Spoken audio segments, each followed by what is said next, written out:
Olá pessoal, tudo bem?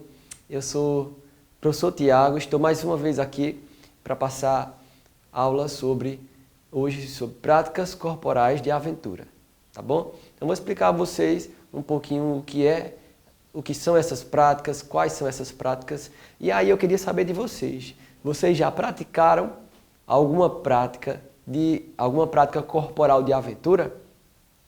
Pensa um pouquinho. Então, pensou? O que é que vocês me dizem?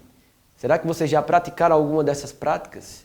Aí você vai me perguntar, professor, mas eu não sei quais são essas práticas. Então, hoje a gente vai aprender um pouco aqui sobre quais são essas práticas, um pouco da história, certo?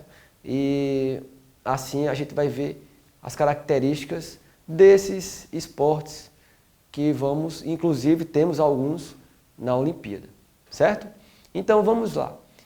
Essas práticas corporais de aventura, também conhecidas como esportes da natureza, esportes radicais, atividades de aventura na natureza, esportes californianos, esportes selvagens, turismos de aventura, entre outros, elas surgiram já faz um bom tempo, né? Então, se a gente for procurar saber exatamente de onde surgiu, o comecinho da história de cada uma, vamos encontrar algumas versões. E assim a gente vai falar um pouco, no geral, sobre a história dessas práticas e também, ao longo das aulas, vocês vão ver algumas dessas práticas e um pouco da história específica de cada uma dessas que nós vamos tratar, tá bom? Há indícios que essas práticas, essas atividades radicais já eram praticadas há muito tempo, embora com diferentes peculiaridades de cada época, né? Então, cada época as pessoas praticavam com diferentes objetivos. Então, hoje em dia são praticados esportes baseados nessas atividades. Então, a gente pode falar aqui dessas que vocês estão vendo aí na tela. Ó.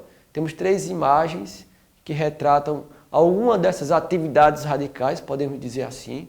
Por exemplo, aqui, o caiaque, que era bastante usado pelos índios norte-americanos, lá do norte polar. Então, um dia bem frio lá, tinha neve, onde às vezes não tinha madeira para fazer nenhum equipamento.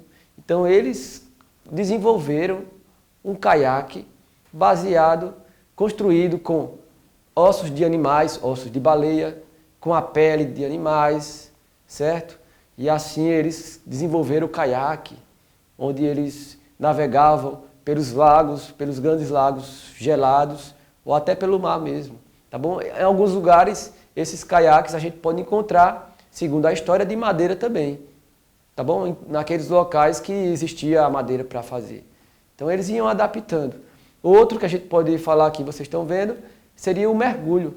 Quando começou o mergulho, professor? Então, existem na história vários relatos de pessoas que mergulhavam para determinados objetivos. Por exemplo, na Grécia, na antiguidade, as pessoas mergulhavam num mergulho de apneia, que é de prender o fôlego e mergulhavam. Então, às vezes, passavam 5 minutos debaixo d'água, lá no fundo do mar, auxiliado por pesos que amarravam nele, lá ele descia e ia embora. Passavam 5 minutos fazendo o quê, professor? Recolhendo esponjas do mar para poder comercializar, recolhendo corais vermelhos, segundo relatos da história, e entre outros, né? Moluscos, peixes, enfim. Então, lá na Grécia, na Antiguidade, a gente pode ver relatos sobre o mergulho, como também relatos posteriormente, nós vemos pessoas desenvolvendo métodos para mergulhar com auxílio de materiais, como aqui vocês estão vendo aqui esse sino. Veja só, é um formato de um sino. Criaram um sino resistente, onde eles pegavam esse sino com o ar da atmosfera, descia ele até o fundo do mar, com uma estrutura, o sino era bem gigante, então uma estrutura para as pessoas ficarem ali dentro, usufruindo um pouco daquele ar que estava ali dentro do sino. Então a gente é semelhante a você pegar um copo de ar, emborcar ele dentro de uma bacia, ele vai descer lá e vai ficar com ar dentro, não é verdade? Aquele ar vai ser útil por algum tempo. Depois de alguns minutos, esse ar respirado por essas pessoas ficava envenenado, porque seria ali a troca do oxigênio pelo gás carbônico, então ali ficava cheio de gás carbônico, que não é um ar respirável, né? Então não era o suficiente esse sino para o que eles queriam. Então mas assim surgiu, né, o mergulho. E, por exemplo, aqui temos outro, que a gente pode falar da história, que há relatos de muitos anos, mais milhares de anos atrás, das pessoas praticando o surf. O surf. Alguns falam lá na Polinésia que surgiu o surf, outros falam que foi no Peru. Então, temos versões diferentes. Mas, hoje em dia, o que é mais famoso, por exemplo, é que o surf surgiu na Polinésia. Os habitantes faziam as suas pranchas na hora de sair do mar, de um longo período no mar, eles chegavam à terra através dessas pranchas que eles criaram. Então, assim temos a história dessas atividades radicais e não coloquei várias, não, só coloquei essas 3. Tá bom? Passando um slide, a partir dos anos 1970 e 1980, os esportes radicais tiveram um crescente número de praticantes, certo? E em todo o mundo. E com essas práticas dos esportes, então, professor, olha só que interessante, nós vimos antes a expressão atividade radical. E agora já estamos vendo uma evolução disso, quando eu falo sobre esportes radicais. Então, aquela prática que seria no cotidiano das pessoas, agora vinha com uma metodologia, com treinamento, e assim, agora nós estamos falando sobre esportes radicais. Na época de 70 e 80 começou essa expansão. E em 90, com a expansão global visando o comércio em torno dessas práticas, tivemos uma nova e maior onda de adeptos, né? Nessas práticas de esportes radicais. Nos últimos anos, com maior sistematização e organização, as práticas corporais de aventura têm ganhado cada vez mais praticantes em todo o mundo. Assim como vocês estão vendo aqui num gráfico, que é um gráfico meramente ilustrativo para vocês se informarem um pouco. Aqui vocês estão vendo aqui o grau de pessoas participando desses esportes. Para vocês terem noção, no censo de IBGE lá em 2010, já falava que nas casas brasileiras, mais de 6% da população tinha uma prancha em casa. Então, pelo menos uma pessoa daquela casa fazia a prática do surf. Imagina agora, que nós estamos em 2021. Então, parece, e é claro que isso vai aumentando. Assim, não só o surf, como as demais práticas corporais de aventura, certo? Então, olha só, vamos falar um pouco sobre as classificações dessas práticas corporais. Elas podem ser urbanas e elas podem ser na natureza. Essas práticas corporais urbanas, de aventura urbana, elas exploram paisagens de cimento para produzir as condições de vertigem e risco controlado durante essa prática. Assim como vocês estão vendo aí no slide. Então, essas práticas é a que nós vamos estudar aqui nas próximas aulas. As práticas corporais de aventura urbana. E também temos as práticas corporais de aventura da natureza, que são as práticas de aventura que se caracterizam por explorar as incertezas que o meio físico cria para o praticante.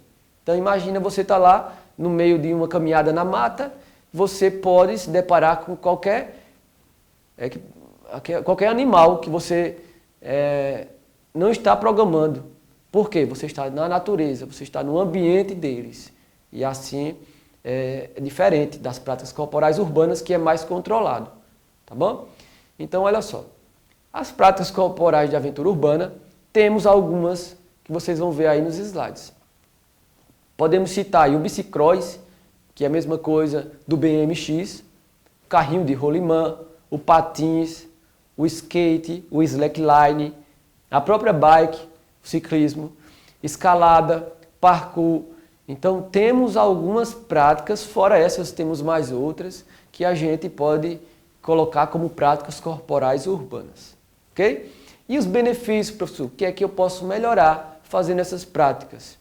Eu tenho um medo, sou medroso. O medo é legal, tá bom? O medo ele faz a gente tomar os devidos cuidados para a realização dessas práticas. Então é importantíssimo você ter medo.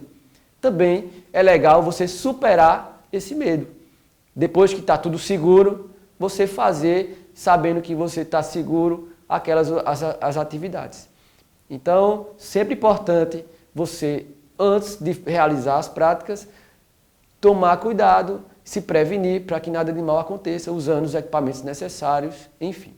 E aí, os benefícios é que melhora as capacidades físicas, como aí a gente vai falar, força, equilíbrio, coordenação, flexibilidade, agilidade, resistência aeróbica e anaeróbica, velocidade, e assim trabalha também a coragem, a concentração, a vertigem, entre outros. Imagina que você não só está trabalhando as capacidades físicas, mas você está trabalhando dentro de você, superando a cada desafio, certo?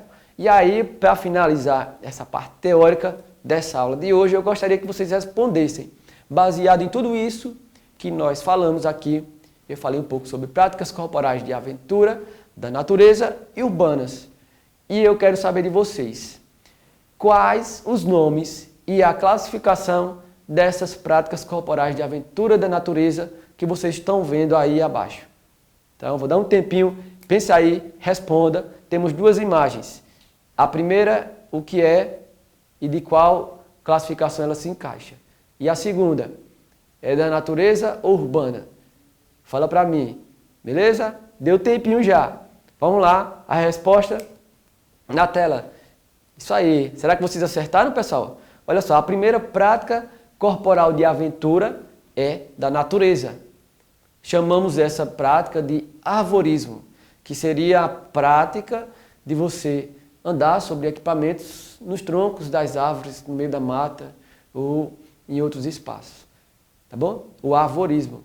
E aí, a próxima figura, podemos colocar aí, é o patinete. Patinete que a gente vê aí nos centros urbanos. Talvez até você tenha aí em casa, não é? Então essa é uma prática corporal de aventura urbana. E assim, pessoal, eu agradeço a participação de vocês. Obrigado mais uma vez. E essa foi a aula teórica de hoje.